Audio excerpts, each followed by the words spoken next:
Hey, what's up? It's Stephen A. Williams, president and founder of thecreditrepairshop.com. In today's video, we're going to talk about Lending Club. And the reason why I want to bring this up is because when we're looking at the debt collection lawsuits that are happening from people who had gotten loans from Lending Club, something seems to be a little bit crazy about the way that they submit the affidavit of sale from Lending Club to the debt collector. And I've seen it so many times over and over. I just wanted to do some research on it. And I found an article that talked about what Lending Club is actually doing. And aside from a lot of issues that they're really having internally, where they're finding that people are taking out multiple loans and they're just changing a little bit of their information, and the company is just allowing it to happen. And the reason why is because they have investors. Lending Club itself as a company does not loan out. Something that I found that is even more disturbing is what they're doing with the loans, on what they're doing after they make the loan. So, uh, briefly, in this article, they were saying like Lending Club is kind of an eBay, and the company, which has more than 1.6 million loans today, worth more than $20 billion, matches users who need money with investors willing to lend. The concept relies on both an innovative financial structure and an unprecedented level of transparency. Loans up to $40,000 at the time are divided into $25 securities that anyone can buy, and Lending Club publishes detailed information about the loans in daily filings with the U.S. Securities and Exchange Commission. It maintains publicly available spreadsheets where you can actually see the people's information that got a loan on a spreadsheet publicly. You can go and get this. I'm going to go and get it, and I'm going to show it to you also in another video that I have coming out. So now this is what they're doing, and this is uh, how they're getting their money for the loans. But let me show you something that I keep seeing when the loans go bad. And I can just tell you right now that a lot of their loans are going bad. A lot of the loans are actually done to the same individuals over and over and over again. The article actually went into that, where people were just changing a little bit about their income, and then they were getting loans. They showed one family. I'll show you that it was in the article here, where they had one family had gotten all but I think it was 32 different 32 loans. So one family had gotten 32 loans totaling over $722,000. So now this is what they're doing. So Lending Club takes the application, they pump it out to these investors. Investors look at it, say, "Hey, I'll loan the money," and then they're breaking it up. After they loan the money, then the lenders. This is what I'm uh, looking at, is that these are being sold as securities to back it.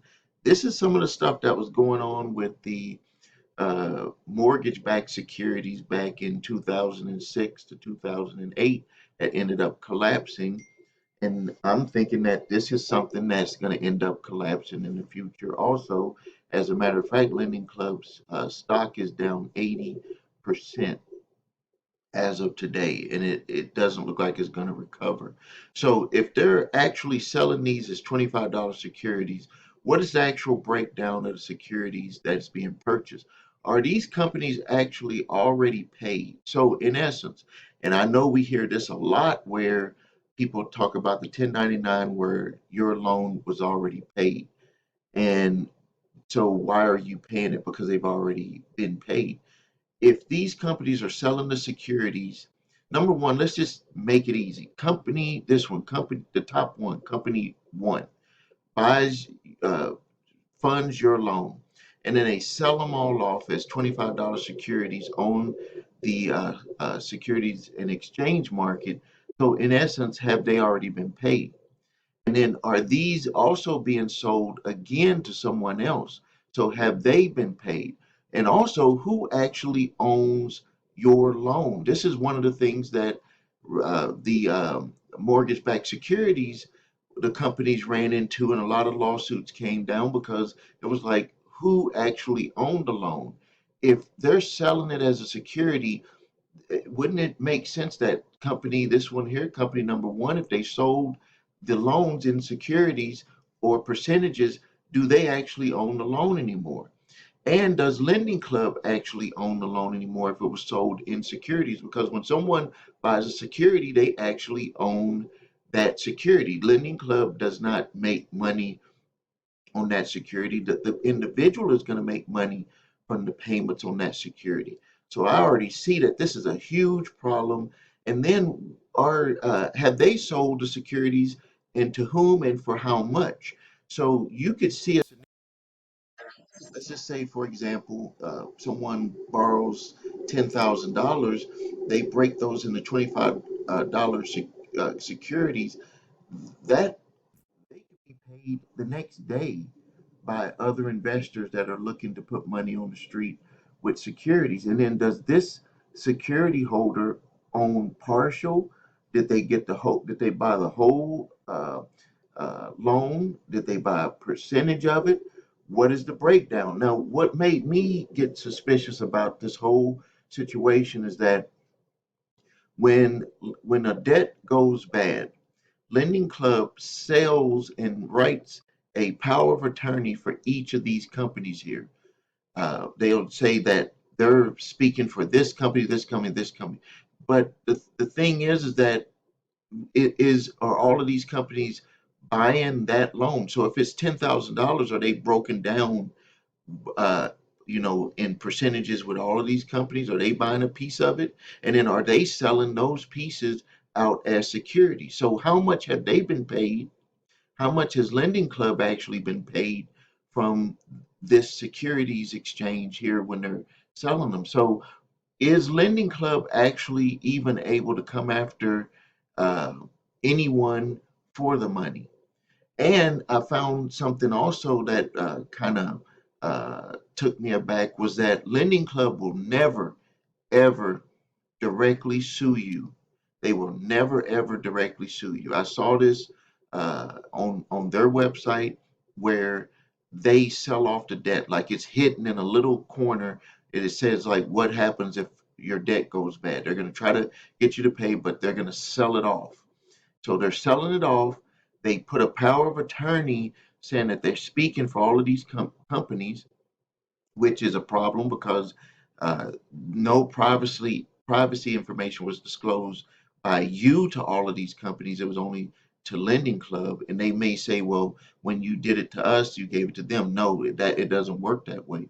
And then the other thing is that when they sold the securities, whoever, if Lending Club is Lending Club get arranging a loan and selling the securities, or the companies making the loans and selling the securities themselves. This is like a huge problem, and when this might be the reason why when we've done the summons responses for people who were getting sued by these Lending Club debt collectors who bought these Lending Club type loans, that they would end up just dismissing them because they were like, we can't even get all this information, and if it's, and I didn't even know about the securities. So just think, I'm going to be adding into who purchased the securities, the $25 securities that are published on the website. Who purchased them? Does the company still own them, or did they sell off those securities so they can make some of their money back on the loan? Or did they sell the whole thing off and they made their money and Lending Club made their money? Who actually has security? One of the things that Lending Club could be selling the debt on a security that technically is not performing, that's just sitting on the market being sold over and over again on the market, and they're just claiming over here on this whole side that the loan went bad, when this here could go on forever being sold to another investor, to another investor, to another investor, because a security is worth whatever someone is willing to pay for it. So I see a lot of problems with this, and I'll keep you up to date on it also. All right, I'm gonna end the video here. If you need help with your credit, please visit us at thecreditrepairshop.com. Watch the video that what makes us different, so you can see my process, my two-phase settlement process.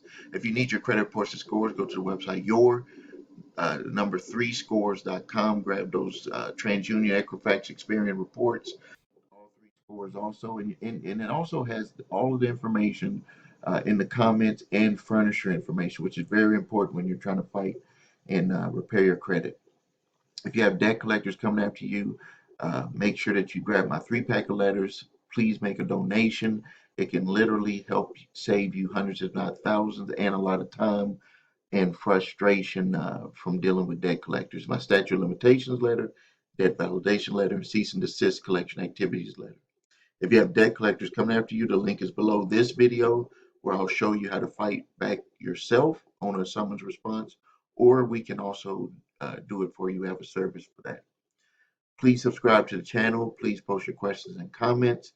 Thank you for your time. This is Stephen A. Williams, President and Founder of thecreditrepairshop.com.